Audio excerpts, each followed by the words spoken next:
Salut à tous et bienvenue dans l'émission des Observateurs. Pour cette dernière de 2020, nous vous proposons de revoir 3 épisodes d'Info ou Intox. Une thématique a dominé les fausses informations cette année, c'est bien sûr la pandémie de Covid-19.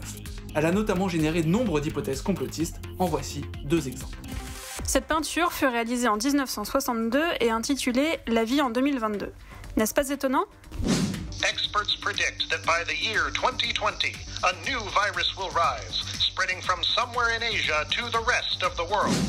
Ces 2 publications prétendent montrer des prédictions faites il y a plus de 50 ans et annonçant la pandémie de Covid-19 et notamment ses conséquences pour la société avec des individus enfermés dans leur bulle protectrice. Le problème, c'est que ces 2 éléments ont été détournés de leur contexte. Commençons par l'illustration. Une recherche d'image inversée permet de retrouver l'image originale publiée en 1962 dans le journal italien Domenica del Corriere. Mais si on lit la légende de l'image, aucune référence à 2022. L'auteur s'interroge simplement sur la ville du futur et se demande si les individus rouleront en singoletta, une voiture individuelle et imaginaire, rien à voir avec la pandémie de Covid-19. Maintenant, le documentaire en noir et blanc.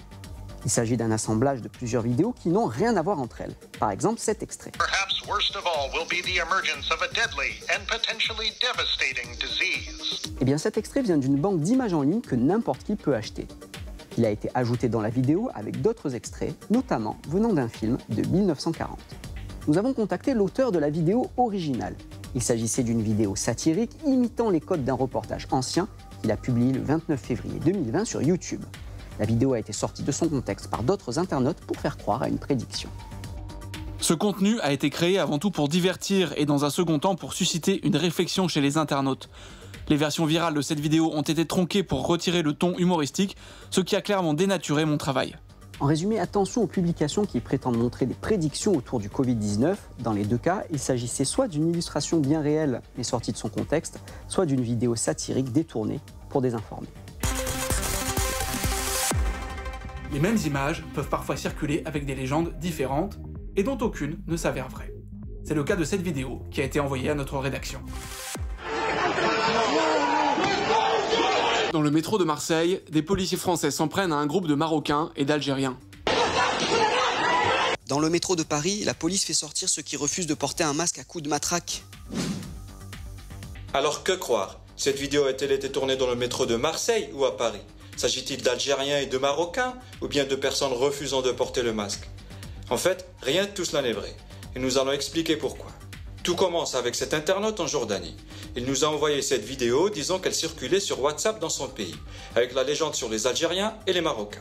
Cet internaute craint que cette vidéo n'attise un sentiment anti-français et des appels au boycott, et nous demande d'enquêter. Il fait référence à la colère dans certains pays musulmans contre le président Emmanuel Macron qui a déclaré que la France ne renoncerait pas aux caricatures. C'était lors d'un hommage rendu le 21 octobre à l'enseignant Samuel Paty qui a été assassiné pour avoir montré des caricatures du prophète Mahomet à ses élèves. Et puis cette vidéo a été aussi postée dans un groupe Facebook au Mexique. Mais là, la personne qui a posté la vidéo prétend que des policiers ont frappé des passagers à Paris juste parce qu'ils refusaient de porter le masque de protection contre le Covid. Une recherche d'images inversée avec l'outil InVid permet de retrouver la vidéo sur plusieurs sites d'information en Roumanie. Ces publications datent du 2 octobre. Intervention urgente des forces de l'ordre à Bucarest. Ils ont arrêté des hooligans à la station de métro. Il s'agit en fait d'une bagarre entre des supporters du Steaua Bucarest et ceux du Dynamo de Bucarest. Et c'était avant un match de Ligue 3. Il ne s'agit donc pas d'une intervention de police contre des Maghrébins dans le métro de Marseille, ni d'une intervention à Paris contre des personnes qui rechignaient à porter le masque, mais bel et bien une bagarre entre supporters en Roumanie. La même vidéo a donc été utilisée dans 2 contextes différents, et à chaque fois avec une allégation mensongère différente. Alors n'oubliez pas, quand vous recevez une vidéo, la légende qui l'accompagne est peut-être fausse, et il convient de la vérifier.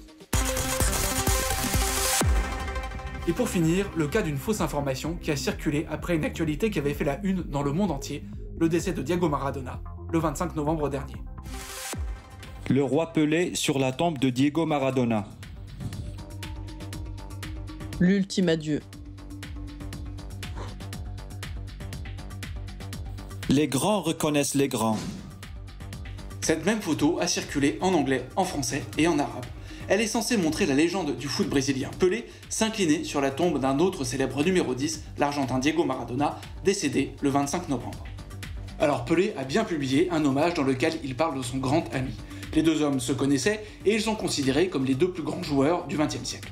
Mais aucune information n'indique que Pelé se soit rendu en Argentine pour rendre hommage à Maradona.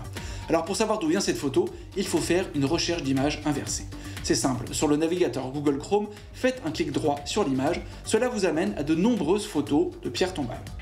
Et on retrouve cette photo dans une banque d'images. La même pierre tombale, les mêmes fleurs, tout est identique sauf le visage qui a été remplacé par celui de Pelé, les mains qui ont été noircies et le nom de Maradona qui a été ajouté. Alors, Pelé a-t-il bien rendu hommage à Maradona après son décès? Oui, mais s'est-il rendu sur sa tombe? Non. Il n'est pas possible de savoir qui a modifié cette photo ni pourquoi. Mais cet exemple rappelle qu'il faut être prudent avec les images qui circulent en lien avec une actualité importante, surtout quand celle-ci a suscité une émotion internationale. C'est la fin de cette émission des Observateurs spéciales Info ou Intox. Vous pouvez retrouver toutes nos vérifications sur notre site et tous nos contacts s'affichent à l'écran. Et on se retrouve en 2021.